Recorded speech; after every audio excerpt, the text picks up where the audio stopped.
Hi, and welcome to Playing, Reading, and Soloing with a Band. Today I have the pleasure of playing with three of my favorite musicians. On the bass, my brother Matt Bissonette. On the guitar, Rocket Rashat.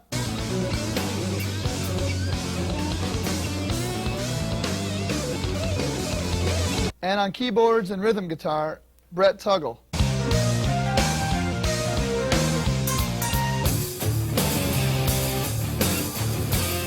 We're going to be playing 5 songs from my CD called Siblings. And this CD, all the tunes were written by my brother Matt, and they were written to sort of showcase the drums in a band setting. 4 of the 5 songs have drum vamps, drum solos over a vamp, that are sort of my favorite way to play a solo. Instead of just playing your normal open drum solo without a band, I prefer to play while the band is holding down a rhythmic figure. That way you can leave some space if you want, or you can just play rhythmically with the band. So we'll be doing some of that. And the main 3 topics that we'll be covering today, first of all, number 1 is trying to come up with your drum part and play live with a band. Number 2 is how to make your own cheat sheets and how to read with them by glancing at them. 1 and 2 and 3, 4. 1 and 2 and 3 and 4 and 1 and 2 and 3 and 4. And number 3, trying to get together different ideas and licks that work over different solos with the vamp.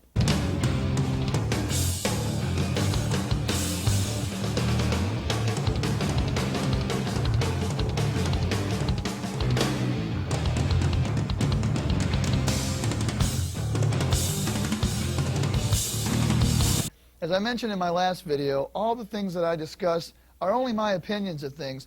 For instance, reading. I really feel strongly about reading because 90% of the work I do has some type of reading involved. If I go into a studio situation to play on somebody's record, a lot of times I'll walk in right away and hear a tune, and the producer might say, "Oh, don't worry, this chart, it plays itself. You're not going to have to worry about it. Let me play this tune." And it's real simple. It's got some nice cool groove where you start out, okay, that's great, no problem. All of a sudden you get to some part in the middle where it's what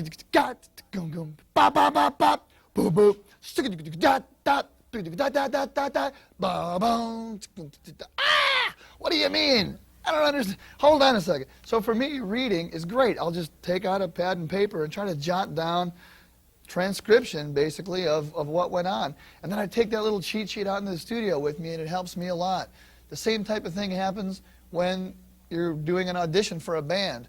If you've got a call to do an audition tomorrow and you have 10 or 20 songs you have to learn, what a great way to quickly memorize them. Because, I mean, a lot of people that maybe don't read, that have a great memory, well, all the more power to it. But for me, I mean, my memory is, I got a great memory, but it's short.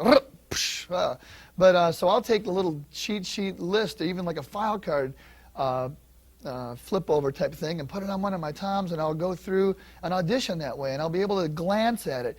And there's a big difference between reading with your head buried into the music stand and, you know, stuck. That's not the vibe we're talking about. This is chart reading, just glancing, a guide. You know, you look down, it says 8 bars verse. Okay, 8 bars verse. You look down again, it says another 8 bars verse. Oh, great. So let's go to the B section for 16 bars, symbol. So you go to the symbol. And little fills and things you can write in, nothing too elaborate. It's a guide. So reading also helps for auditions, okay? It can help if your band is going in and playing a gig where you've tried to nail down a whole set of maybe 30 songs or however many songs you've got. For the first couple nights, it doesn't hurt to have a chart there. So these are all ways that work for me. I hope these ways will help you too.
Okay, now we're into the cheat sheet making and reading part of the video. The first thing I'd like to do is just give a brief explanation of the terms that I use and that are very universal for reading music. There's tons and tons of other terms, but these are some of the most basic ones that I use when I write out my cheat sheets, just so I can look down and quickly get an idea of maybe dynamics, roadmap cues, or what the different type of notation is. Okay, so first of all, we're going to start with dynamic markings. Dynamics are how loud or how soft you're playing. And by glancing down at your little cheat sheet on your tom-tom, you might just have all this written on a little file card, but when you glance down at it, if you see the letter P, that stands for, in Italian, piano, which is soft, okay?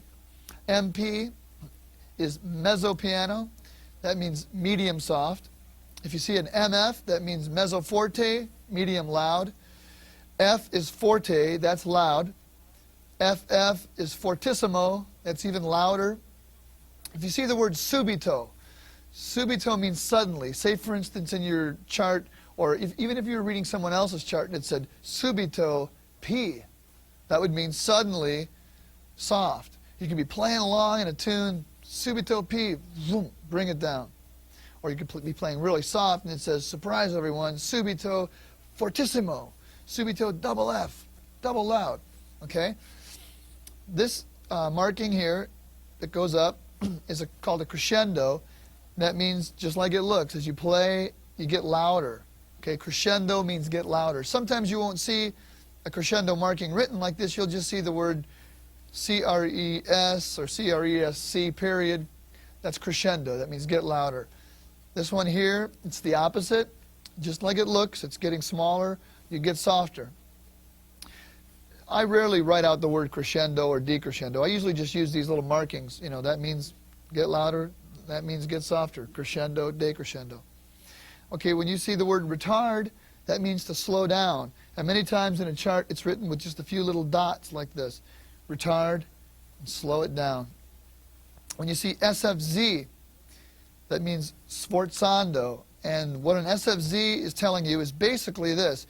You hit the note loud, but you immediately get soft and then bring it up. Sort of like 1, 2, 3, 4. Bah. That wasn't a very good one. Bah. The band Chicago always used sforzandos with their brass figures. Ba ba ba dee da da ba. You know, and those are sforzandos, hitting them real hard, going soft really quickly, and then getting louder. Okay, the middle of the page here, roadmap cues. One of the most important things in getting through someone else's chart and later in writing out your own chart is where do you go? How do you get to where you're going? If you're going somewhere in your car and you've got a map, you got to be able to read the map. You know, you take the 101 to the 134 and you get off at Buena Vista and you're at the Tonight Show. You know, road maps for cheat sheets are exactly the same way.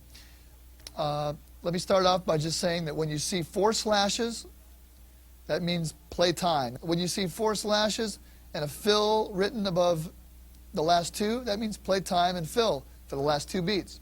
If, for instance, the word fill was written over the last 3 slashes, well, then you'd play a fill for the last 3 beats. 1, brap, tu brum, tu brum, bram, tu ka, psh. The way it's written here, it's kind of like, dum, da, zakatum, sak, dunga, psh. Okay, you're telling the drummer, or you're telling yourself, play a fill over the last 2 beats. This symbol here is a repeat sign. And what that means is repeat the previous bar. Sometimes you'll have a number over a repeat sign. For instance, the repeat sign with 4 over it means repeat back 4 bars. Repeat the previous 4 bars. When you see this symbol here, it means repeat whatever is in this bracketed area. This bracketed area could go from up here in the chart, high left-hand corner, all the way down to the end of the chart. And if that repeat sign was encompassing all that material, it would just say repeat the whole thing. Okay, so whatever's in that bracketed area means you repeat it. Sometimes you come across the first time you go through, you take the first ending, Second time through, you take the second ending. These are just called first and second endings. First time you play it through, you follow 1. Second time through, you follow 2. And these will become a lot more understandable once we get into the actual charts themselves. This sign here is a DS sign. It stands for del segno, and that means go back to the sign. Wherever you saw that sign, if you're playing along in your chart and it says DS, you jump back to that sign right there. If you see DC, that means da capo, that means go to the top. Say you're in the middle of the chart somewhere and you see DC, da capo, go to the top, and you're back there. Okay, and all these charts that we're going to be going over today have a lot of these markings and roadmap cues in them. Okay, and the last thing over here is key. You're going to see that everybody writes out notation a little differently, and usually they'll have a little key in the beginning of a book or in the beginning of an article or whatever. This is a key to the way that I write out my own cheat sheet charts. This X is hi-hat. The X with the circle over it is open hi-hat. Psh, psh. So this is closed. Open. Psh. An X with the line and the circle with a line through it like this means a half open hi-hat, kind of the slushy kind of.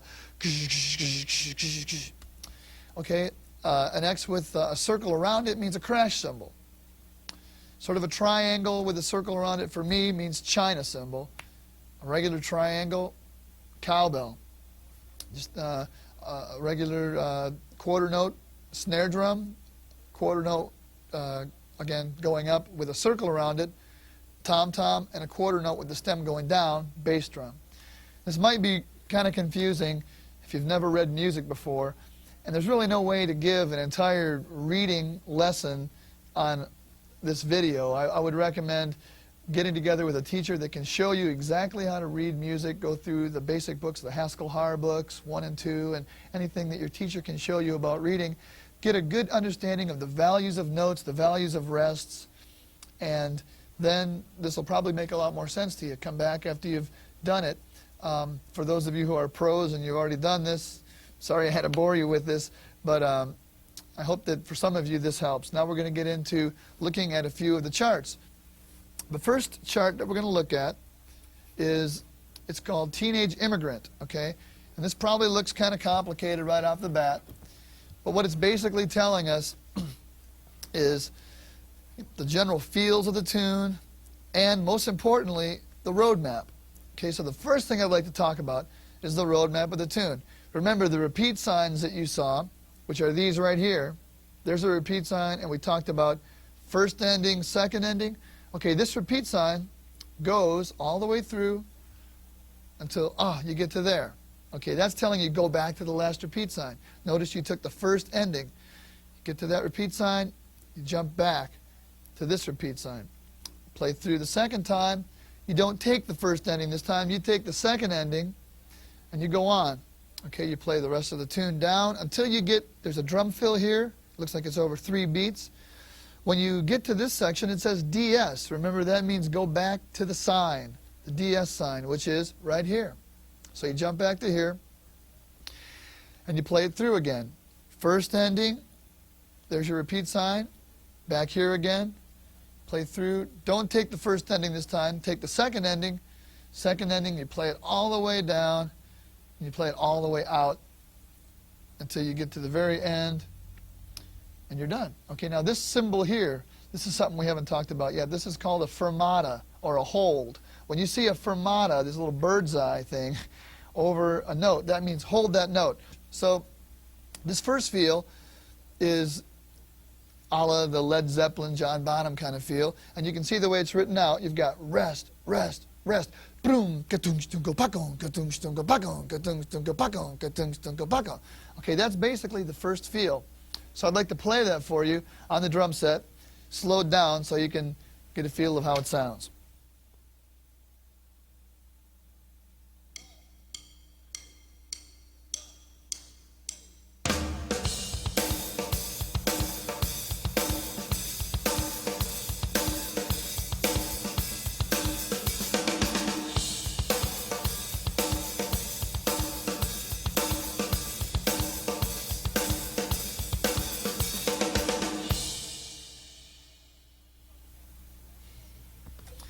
Okay, now that's probably not exactly how the Immigrant Song beat goes. It's kind of a fusion of, you know, what I felt like, you know, might work for this song with that kind of an influence. Okay, the other beat that we used in this song isn't exactly the Teen Town beat that Alex Acuna played, but it's sort of a fusion of what we thought would work for this song too. And that starts right here on the verse. You'll notice that there's cross stick, okay? Here's something I didn't mention in the glossary, but when you see an X down low in the snare drum range, for me anyway, that usually means a cross stick kind of sound on the snare drum. So you see this beat, the hi-hat's kind of like a, there's a little kick here, and it says ad-lib the bass drum. So the rim shots or clicks are going, and the bass drum's kind of ad-libbed over that open hi-hat feel. So this is how that would sound.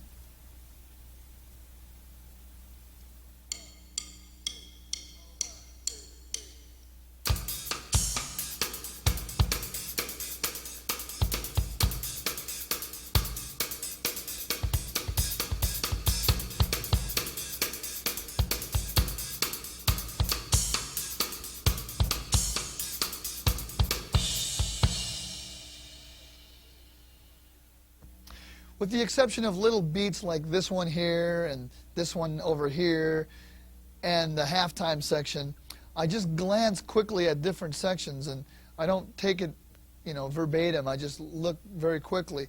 So we're down here at this halftime section, and it's going I've got 6 more. Okay, so that means 6 more, and I just played two bars. It's an 8-bar phrase again. Here we're talking about phrases again. These 2 and these 6 make an 8-bar phrase. Then it says 16 more, 2 more 8-bar phrases. But notice here, it says optional open solo. We decided when we played these tunes down today that we would opt for the open solo. So the guitar solo is open. And that's, this, believe it or not, those little glasses right there, those are very, very universal for meaning watch, look, because there's going to be a cue. You know, when the guitar player's done with the solo, he'll kind of go, I'm done. Let's go to the next section. And so you watch for that. It's open. The next thing is the drum solo. Okay, this has an 8-bar phrase starting soft, crescendoing up, another 8-bar phrase. But look here, it says optional open solo, the glasses again. I decided to make the drum solo open. It's not just 3 times 8 bars through. It's open. I play as long as I feel like it until I run out of licks, which for me doesn't take very long. And next thing you know, I cue out, and we're back to the original bass melody that happens on the verse, and this is the end of the drum solo. This is pretty set in stone, 16 bars. Then we're back to the for 16 bars, 8 more, fill and end. Fermata, look at me now, check out my licks. In this drum solo, there's a few key licks that I'd like to demonstrate real quick. I'll just pick 3 licks and show you these 3. The first one, and all these licks before have, you know, that I've done in all these different solos and stuff. I mean, they've all been done before. It's not like I'm the originator of any of this stuff. Believe me, it's all been done before. I just, you know, thank the people that I got them from. But this first lick is just going singles around the toms while the click is in a certain tempo. So I'll play the tempo and sort of go around the toms, and you'll feel how that is something you could use in a solo.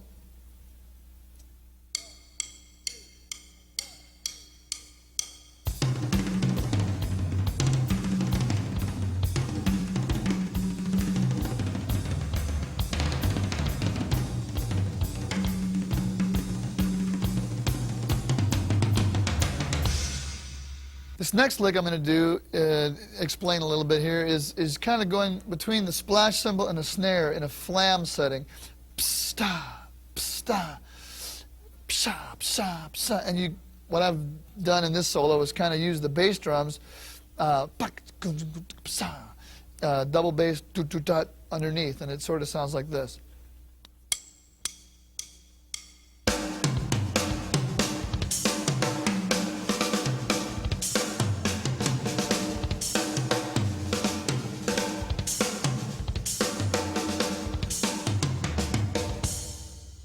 And the third idea that we'll talk about is going between the snare drum and the hi-hat, doing a flam on the snare, and then two hands together, hi-hat and snare. And then closing it with the foot. Foot. And you can put the bass drum in the middle. Bass. And you'll see how that works at this tempo.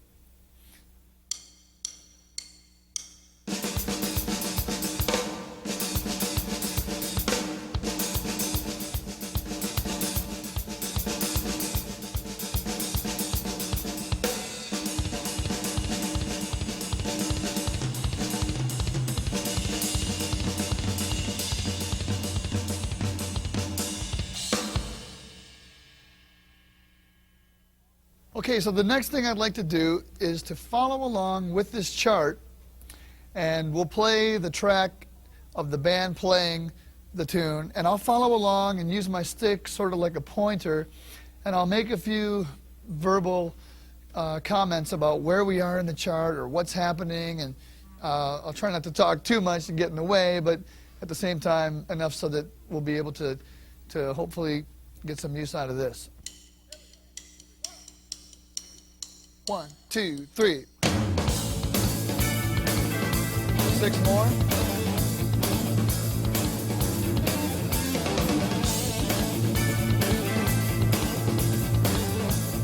Here we go. 3 more. Ad-lib bass drum. 4. I'll count in 4-bar phrases.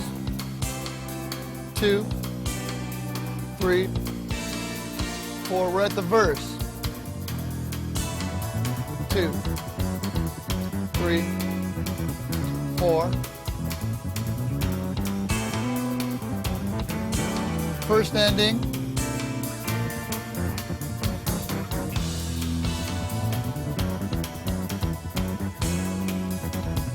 4.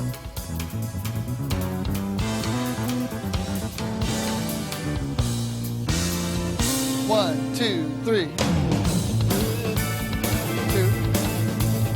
3. It's an 8-bar phrase. 4, 5. We got 1, 6, and 6. This is 8. 1, 2. Back to the DS. Now we're going to be catching these kicks also. You'll see how they fall. At the end of 2. 1, 2, and 2. 1, 3, 4. 1, 2, and 3, 4. 1, 2, and 3, 4. 1, 2, and 3, 4. 2, 3, 4, 5, 6, 7. Still. Halftime. 3, 4. Now this is 5, 6, 7, 8. There's our 8-bar phrase. Now we're open. We're watching for a cue. 1, 2, 3, 4, 1.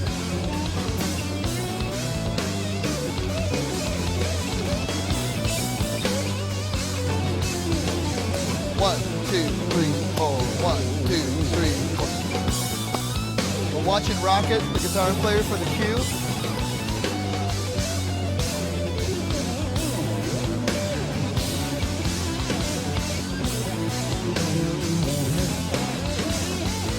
2, 3, 4. 2, 3, 4. 2, 3, 4. 2, 3, 4. We're getting towards the end of the guitar solo. Going to cue into the drum solo.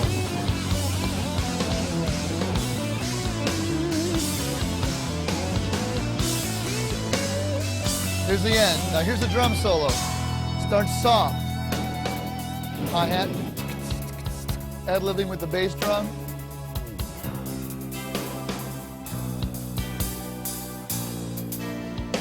Eight. 1, 2, 3, 4. 2, 2, 3, 4. 3, 2, 3, 4. 4, 2, 2, 3, 4, 5, 2, 3, 4, 6, 2, 3, 4, 7, 2, 3, 4, 8, 2, 3. Now we're into the open solo. 2, 3, 4, 2, 4, 2.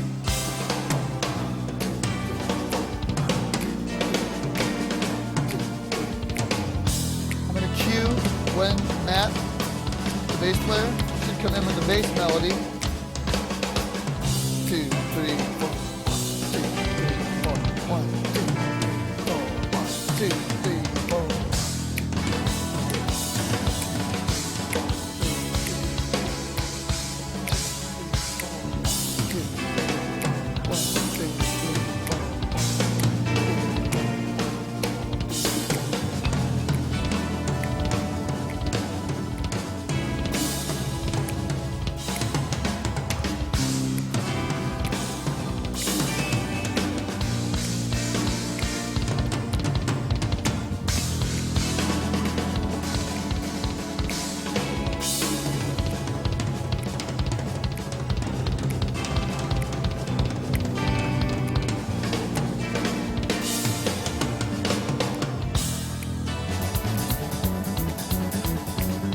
Bass melody is in.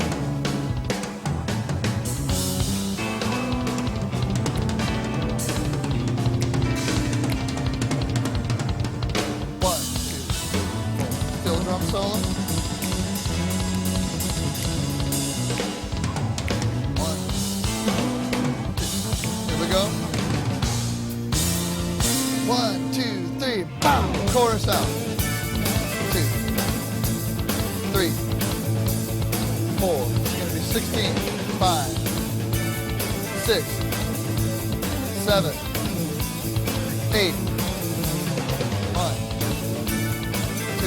I go 2 bars of 8, 2 times 8, 4, 5, 6, 7. Now we're into it. Our last 8. 1, 2, 3, 4, 5, 6, 7. Here we go. Fill. Fermata.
One thing that's unique to this chart is the use over here of the DC, which means to the top.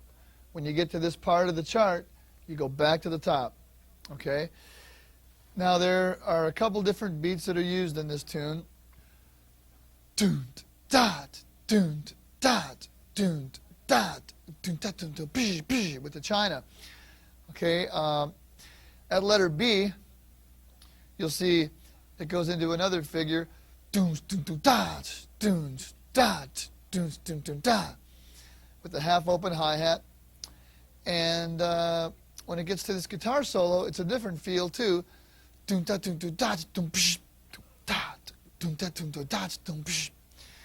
drum solo's open. There's a couple ideas that I'd like to talk about. It sort of starts off with a displaced type of a hi-hat, snare, and kick pattern, and that would sound sort of like this.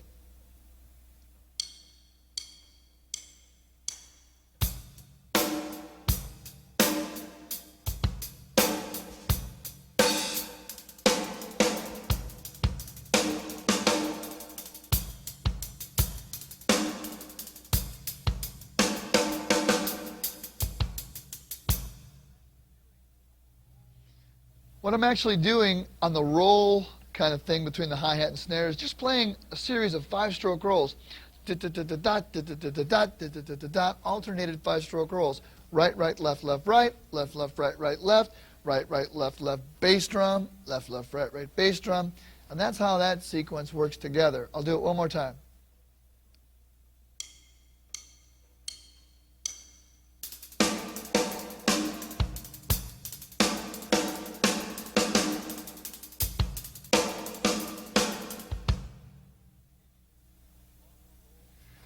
Okay, and you can use longer rolls and just continue displacing the thing around using rolls between your hi-hat and snare. The second lick is a lick that's between the snare drum, the second tom, and the double bass. Right, left, bass, bass.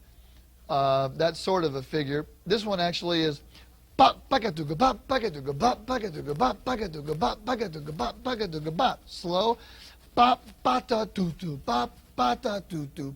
bata, doo, doo. And I'll explain how that goes, rather show you how that goes right now.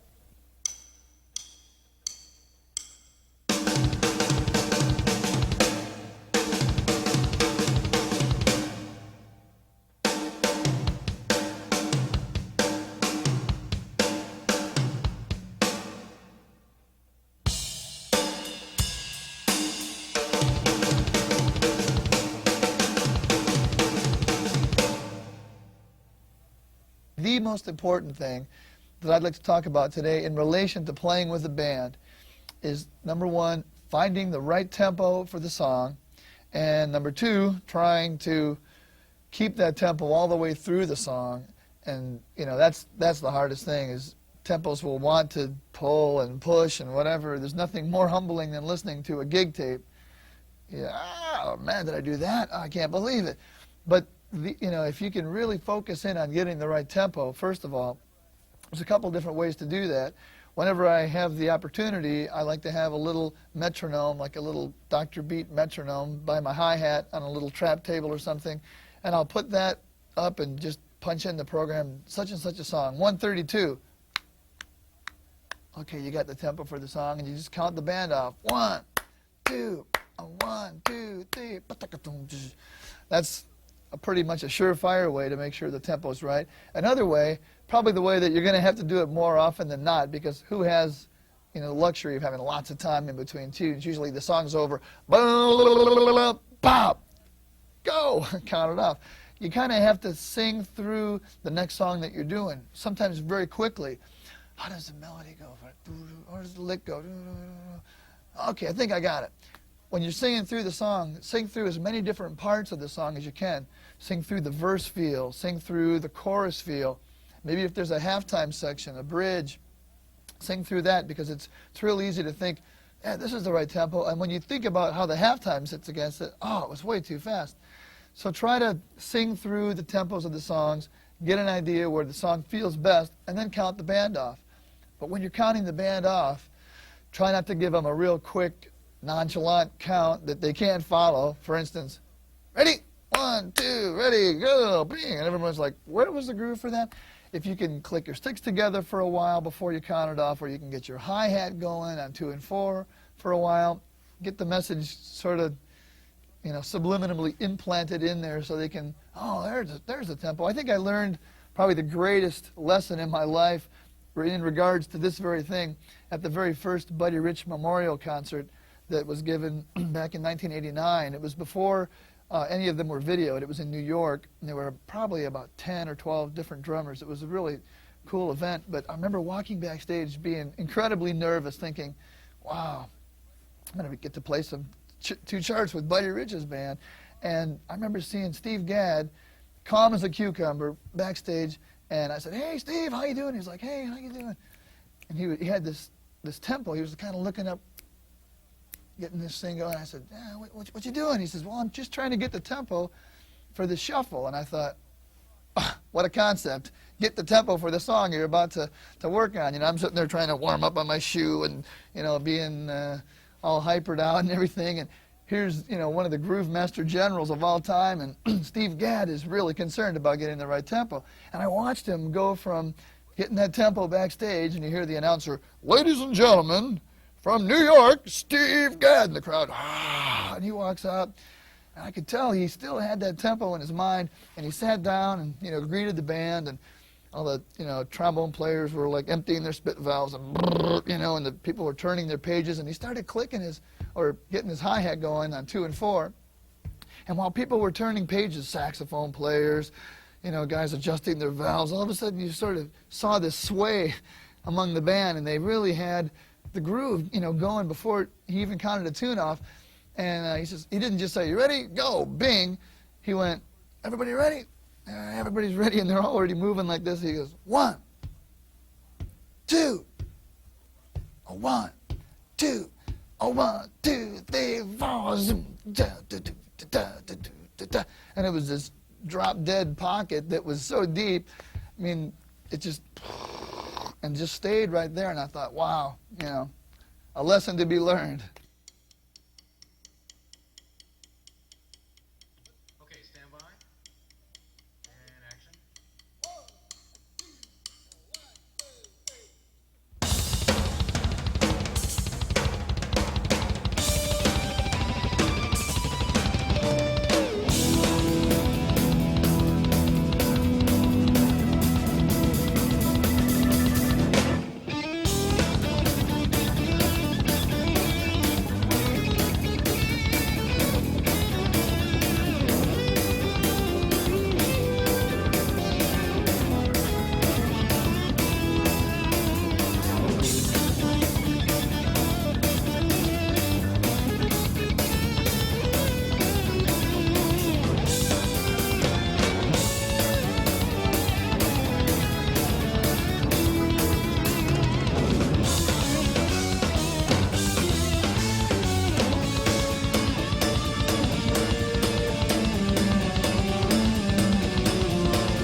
So I'm going to explain really quickly this drumistic type of a fill in the beginning, and I'm also going to explain the basic groove of the song.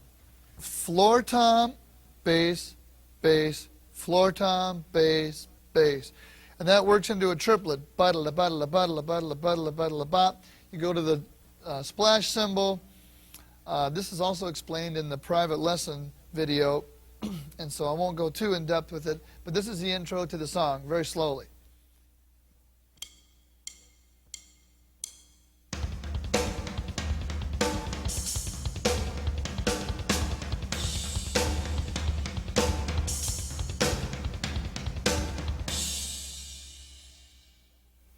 The basic groove of the song is a double bass shuffle. You can lead with the right or you can lead with the left. It doesn't really matter. But something unique to this song is the left-hand grace notes that occur. If you listen to the song, the groove rather, just straight, then you listen to it with the grace notes, little upbeat triplet accents, you'll see how it kind of moves the song along. So first I'll play it without the grace notes, then I'll play it with the grace notes.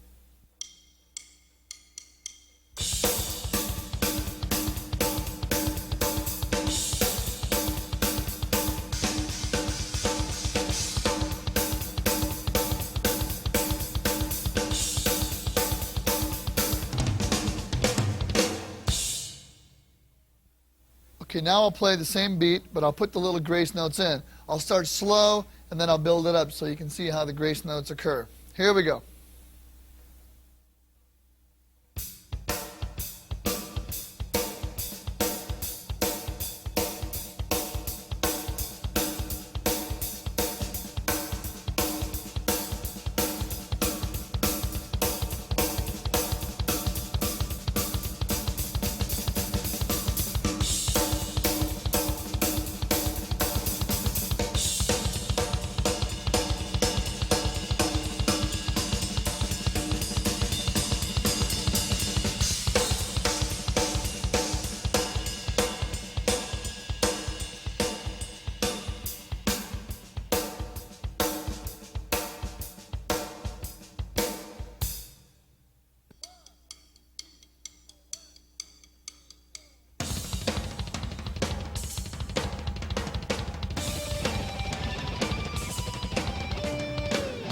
Start soft, ad-lib the grace notes, build up.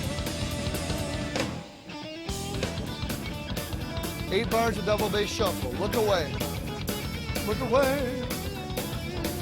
5, 6, 7, 8 with a kick.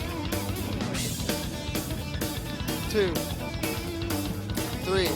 You don't need to look at the chart. 4.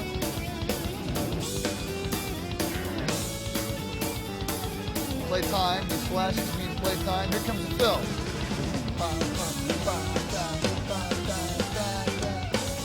Now we're on the cymbal.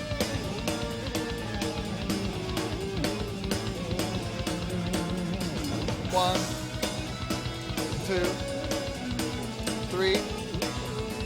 Fill. We're double forte. Ba, ba, ba. Crash, crash, crash. Repeat those 4. Crash, crash, crash. Crash, crash, crash. A little softer. Put a little fill through here. Fill, 2, 1, ah, ah. Comes back down. Subito piano. 2, 3, 4. 3, 2, 3, 4. 1, 2, bah. First. 2, 3. 4, 5, 6, 7, 8. There's a fill. Cymbal. 2, 3, 4. Fill. 2, 3. Fill. Crash, crash. Time. Crash, crash, crash. Crash, crash, crash. Repeat 4 times. The second time. the third time.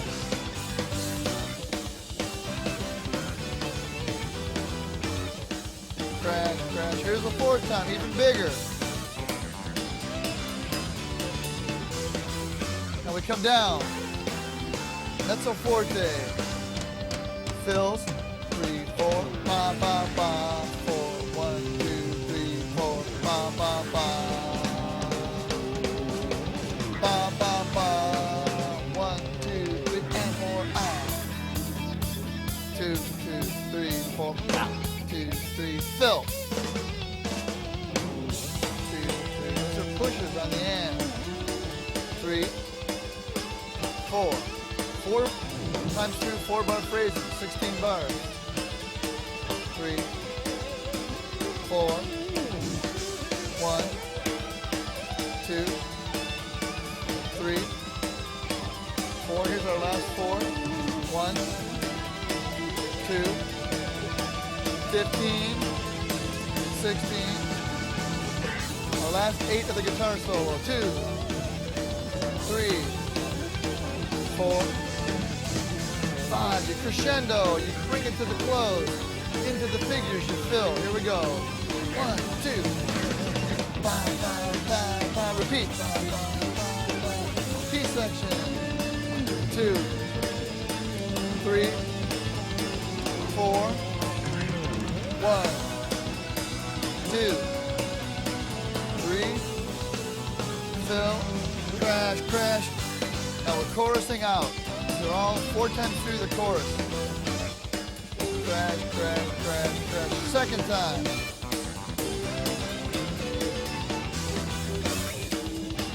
Comes the third time.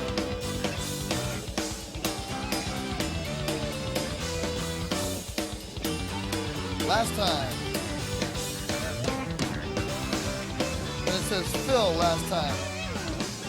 Go a little drum fill. Intro. 2.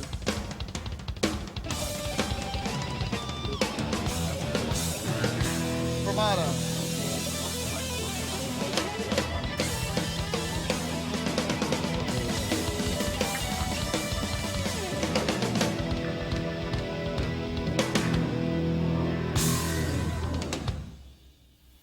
I think that no matter what kind of lesson you take or what kind of work you do, you know, with books or any kind of practicing schedule at all that you have, I think there's nothing at all that will beat sitting down with a set of headphones and playing along with your favorite tapes, records. I guess they don't make records anymore, but your favorite tapes and CDs, your favorite discs, and trying to really emulate stuff that you hear off records. That, to me, was what got me excited about playing in a band, wanting to play in a band, wanting to have a band that played at our high school dances and stuff. And I can remember the first gig that I ever did, well, it was actually with my dad's band back in Detroit. He was playing at some type of a wedding or something. It was like at a VFW hall. And I went and I had my little, I was about 10 years old, I had my little mock tuxedo on, you know, and I showed up, you know, at the gig, you know, kind of sitting next to the drums, and I was practicing with records constantly at home, and my favorite song to practice to was Three Dog Night, Joy to the World, you know, Jeremiah, you know, doing the whole boom, boom, bop, ticka, ticka, boom. It probably sounded more like boom, boom, bop, ticka, ticka, boom, bop, ticka, boom, boom, bop, ticka, ticka, you know, really, really lame. Not much different from the way I sound now. And so anyway, my dad says, okay, it's your chance to go and sit in. And I was like, oh, you know, all our relatives were there, my mom, my brother, my sister, and grandmothers, everyone. I was so excited, you know, to get up and get a chance to sit in. And I had this beat right in my head that I was gonna play, you know, the boogaloo, boom, boom, bop, ticka, ticka, boom, bop. And so I sat down at the drums, and my dad went out to sit with our family and stuff, and the sax player turns around and he says, oh, okay, what are we gonna play, Joy to the World? Okay, no problem. And this lady walks up and she says, excuse me, by the way, it's my Uncle Harry's 87th birthday. You got to play Happy Birthday. So the sax player turns around and says, okay, guys, here we go. Happy Birthday in 3. And I'm thinking, 3? What is 3? All I know is boom, boom, pop. So he turns around and happy boom, boom, pop, ticka, ticka, boom, pop, ticka, boom, boom, and it was, oh, no, what are you doing? You know, it was my dad's band. I couldn't do too much about it, but it was sort of my introduction to polyrhythms at an early age.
Okay, the first idea is just kind of going between double bass and snare drum.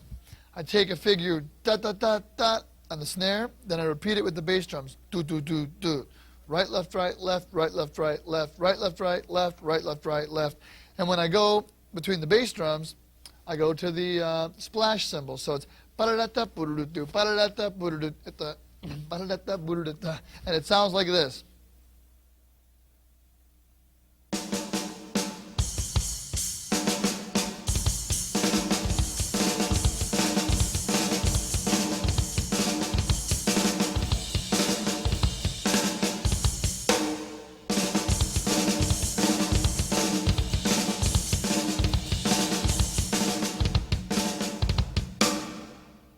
Just one other simple idea that you might try doing is using the China cymbal beat that we played earlier, and sort of displacing that. If it's 1, 2, 3, 4, 5, 6, trying to take like a triplet,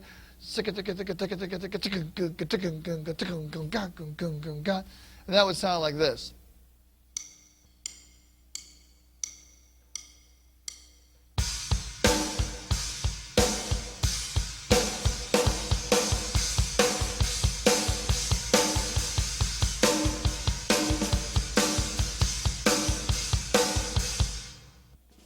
Here's the free section, out of time, just kind of playing along, stay the course, don't deviate. Boy,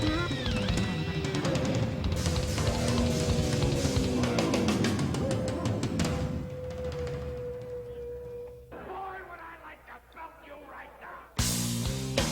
3, 4, 5, 6. 4, 5, 6.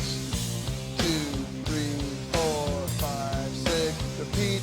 2, 3, 4. Fill 6. Verse. 2, 3, 4, 5, 6. 2, 2, 3, 4, 5, 6. We're going to catch this figure with the hi-hat. 3, 4, 5, 6. 2, 3, 4. Drum fill. 4, 4. 2, 3, 4. 2, 3, 4. 3, 4. 2, 3, 4. Bass fill. Little drum fill. 2. Back to the repeat side. 3, 4, 5, 6. 1, 2, 3, 4, 5, 6. Verse. 5, 6. 1, 2, 3, 4, 5, 6. 1. Catch the hi-hat. 5, 6. 2, 3. Here comes the fill. 5, 6 into 4, 4. Repeat. 2, 3, 4. 1, 2, 3. 1, 2, 3, 4.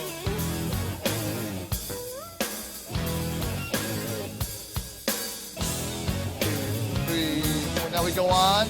Still in 4, 4. Repeat it. Drum fill.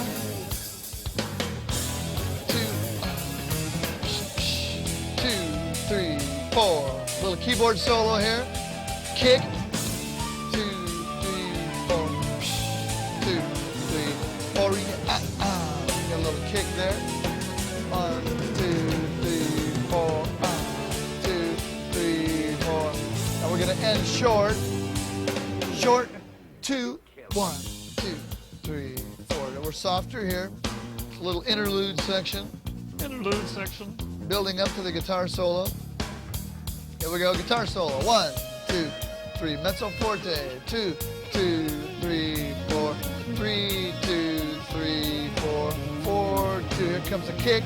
4, 2, 3, 4. 2, 2, 3, 4. 3, 2, 3, 4. 4. 1. You got 4 more. 2. 3. Again, you look away. No real need to look at the chart. Except for that kick and that one. Now we're going to fill and get a little bigger. 7 bars. Just play. 2, 3, 4, 5, 6, 7. 1, 2, 4. Drum solo in 6, 3, 4, 5. Is that question and response?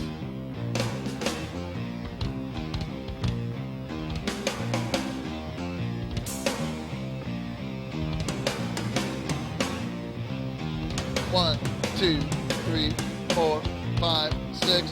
1, 2, 3, 4, 5, 6. 1, 2, 3, 4, 5, 6. 1, 2, 3, 4, 5, 6. 1, 2, 3, 4. There's that paradiddle thing with the double bass.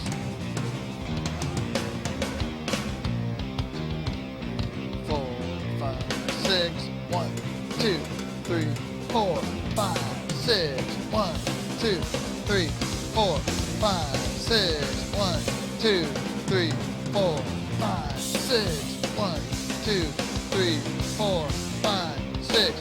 1, 2, 3, 4. It's open till Q. Again, we Q out of it. 1, 2, 3, 4, 5, 6. 1, 2. Here comes 3, 4. Q and verse. 2, 3, 4, 5, 6. 2, 2, 3, 4, 5, 6. Here comes that hi-hat thing again. 3, 4, 5, 6. 2, 3, 4. Fill, and we're in 4. 1, 2, 3, 4. 1, 2, 3, 4. 1, 2, 3. 1, 2, 3, 4. 2. Bass fill. Little drum fill. 1, 2, 3, 4. 2, 3, 4. 2. 1, 2, 3, 4. 1, 2, 5, 5, da. It's not as much fun to play with earplugs because it's almost like you're putting, a pillow over the speaker, and a lot of people say, well, playing with earplugs is a drag. It's sort of, it's just not as much fun. You don't hear the highs. You don't hear a lot of the things that are really fun to hear. That's true. It's very true. But to me, protecting the ears that God gave you, that's more important. I mean, I notice once in a while I'll go to sleep after playing a gig and I'll hear what they call tinnitus, which is ringing in your ears. And that's really, really bad. Every time your ears ring, they're suffering from some loss that, it's sort of, you're never going to get that back. It's irreparable damage.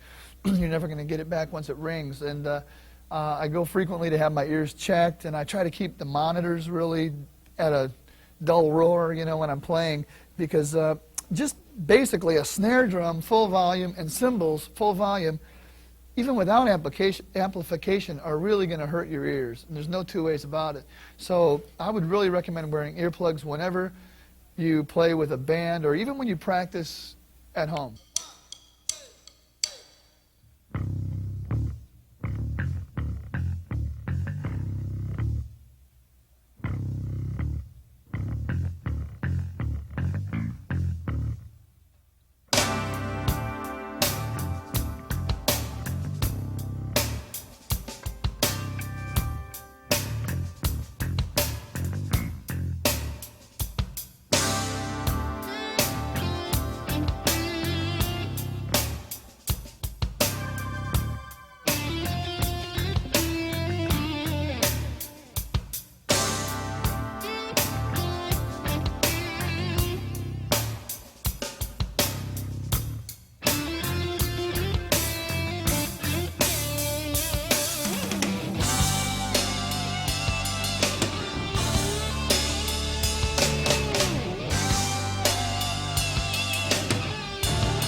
Okay, this next tune is called 1920 Shady Drive, and what Matt and I wanted to do in coming up with a tune, feel and everything was to try to do something that was kind of an inverted sounding beat.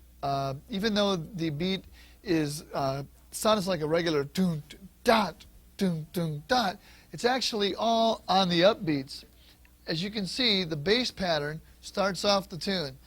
The bass figure plays and the drums are out, and it's 1, 2, 3, 4. Ba ba ba ba ba ba ba ba ba ba ba ba 3, 4. Ba ba 2, ba da 3 and 4 and 1 and 2 and 3 and 4. Bring doom dot doom ga ga ga ga. So this whole beat is inverted. 1 and 2 and 3 and a 4 E and 1 and 2 and 3 and a 4 E and. 1 and 2 and 3 E and 4 E and. And all the kicks over here you see on the and of 4 is a kick. Throughout the verse you see the and of 4, and in the middle of the verse you see 1 chi pop doom doom pop 1 E and a 2 and fill 1 E and a 2 and. Everything's sort of flipped around until it comes to the B section, and the B section goes to more of a straight 4/4 feel, and the snare is going. The right hand's kind of playing constant,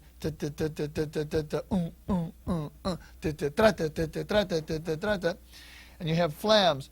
1 E prata 2 T prati 2 2 trate 2 trata 1 trata 2 trata 3 trata 4 trata.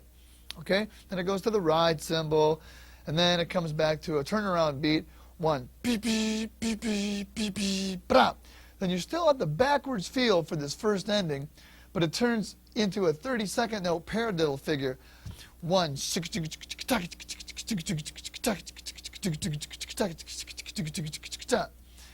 which I'll show you in a second here on the drum set. And then it goes through a guitar solo, and then there's an open drum solo at the end, which is just a vamp cue to 1 ba ba brap fill 1 ba ba. And I think we opted to not do the retard so much, or not even to do it at all, I think. But anyway, let me give you a few different examples of the way the beats are played, and also the way that a couple ideas in the solo might work for you. Okay, I'll play the beat in its backwards form by giving you a regular count off in 4/4, and then I'll play the beat and you'll see how it's sort of flipped around. Here we go.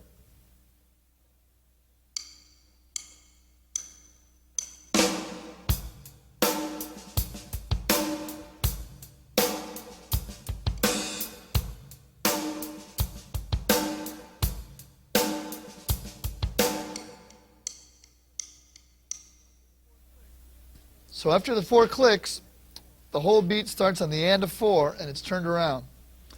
The 30-second note paradiddle thing starts also on the and.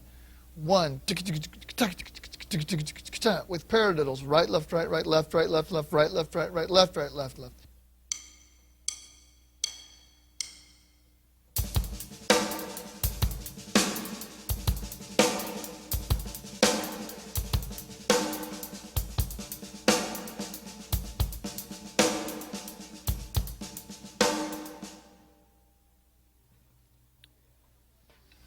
Okay, a couple ideas that I did in the solo section.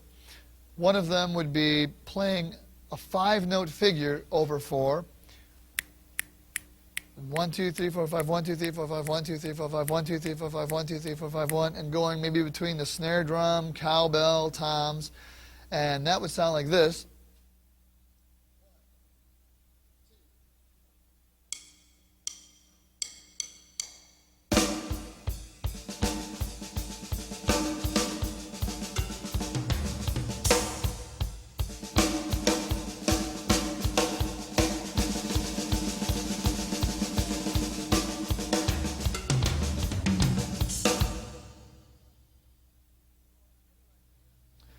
And another idea would be going between your third tom, floor tom, second tom to the cymbal by using so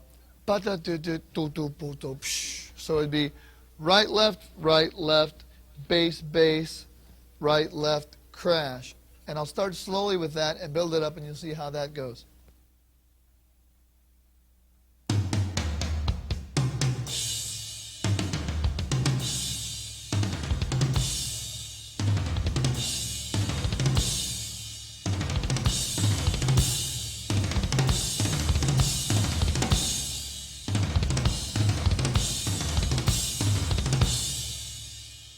So I used both of those different ideas in the solo. Let's go ahead and check it out with the chart and the music playing along with it. 2, 1, 2, 3, 4. 1, 2, 3, 4. 1, 2, 3, 4. And 1 and 2 and 3 and 4 and 1 and 2 and 3, 4. 1 and 2 and 3 and 4 and 1 and 2 and 3 and 4 and 2, 3, 4. 1, 2, 3, 4 and 1. Verse 3, 4. 2, 2, 3, 4. 3, 2, 3, 4. 4, 2, 3, 4 and 1, 2, 3, 4. 2, 2, 3, 4. Now we're going to have a crescendo and a fill leading into this next section. 3, 4, 1, ba-ba. 3, 4, 1, ba-ba. Fill. 1, 2, 3, 4. 2, 2, 3, 4. 1, 2, 3, 4. 2, 2, 3. One more. 1, 2, 3, 4. 2, 2. Fill into the B section. 3, 4. 2, 2, 3, 4. 3, 2, 3, 4. And 1 is 4. 2, 3, 4. Ride cymbal. Catch this. And 3, 4. And fill. And a 2, and a 3, and a 4. And 32nd backwards paradiddle. 3, 4, 4, 2. Back to the verse. 1, 2, 3, 4. 2, 2, 3, 4. 3, 2, 3, 4. 4, 2, 3, 4. 1, 2, 3, 4. 2, 2, 3, 4. 3, 2, 3, 4. 4, 2, 3, 4. 2, 3, 4. 2, fill. And the 2 takes you back to here. Do these 2 bars again. This 2 takes you back again. 2, 3, 4, 2. And your final 2-bar repeat. Back to here. 3, 4. Into the B section. You got a crescendo. There's your B section. 2. Now again, you got 1 bar and 3 more. It's a 4-bar phrase. 4, 2, 3, 4. Here's your next 4-bar phrase. And 3, 4. And fill. Ba ba ba ba. Second ending now. Subito piano, bass solo. Again, a 4-bar phrase. 3, 4, and a 4. And guitar solo. 8 bars. Just look away and jam. 4. You'll start hearing 4-bar phrases and 8-bar phrases a lot easier the more you do this and the more you think of them like that. Here comes 8, 2, 3, 4. Now we're going to the ride cymbal. 4. And open bam. Again, you have those goggle-looking things which tell you open. Watch for cue to this part. So we're just going to play along. And when Rocket cues that he's done with the solo, give him a fill leading into the next section. Here it is.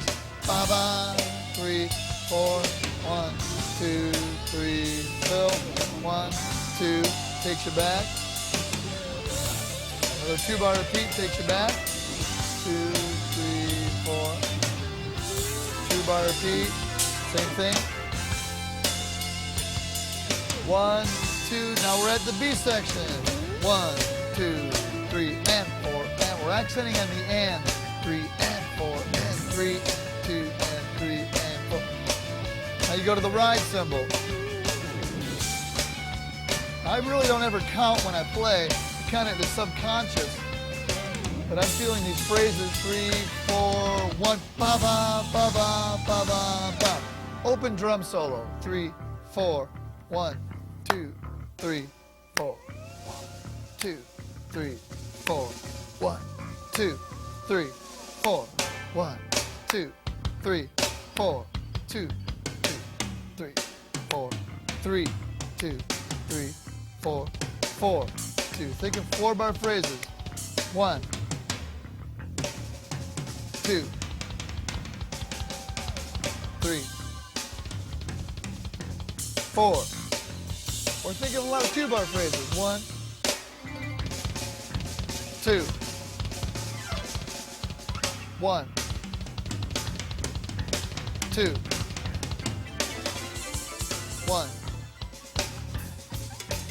2, 1, 2, 1, 2.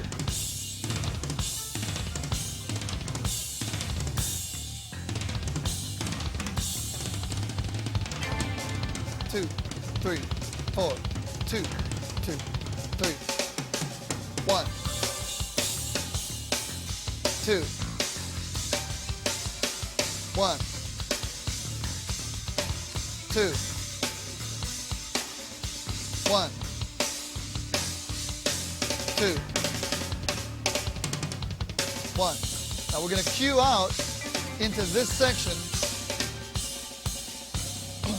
2, 3, 4, 2, 2. Here we go. 1, 2, 1, 2, fill, and 1. Ba-ba.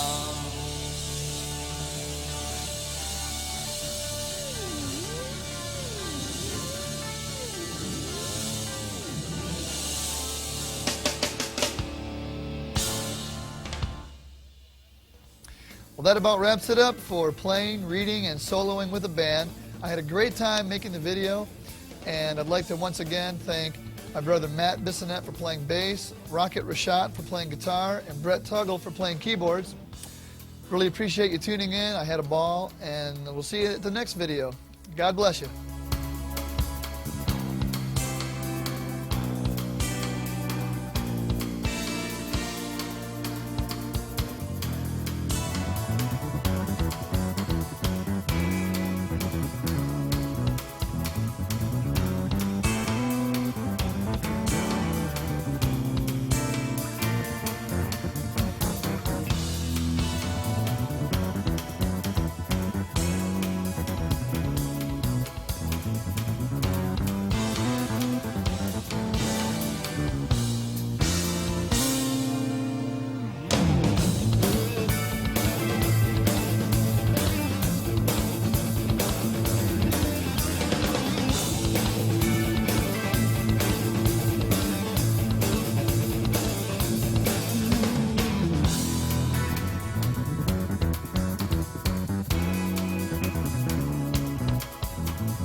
Now I'll play the same beat, but I'll put the little grace notes in. I'll start slow, and then I'll build it up so you can see how the grace notes occur. Here we go.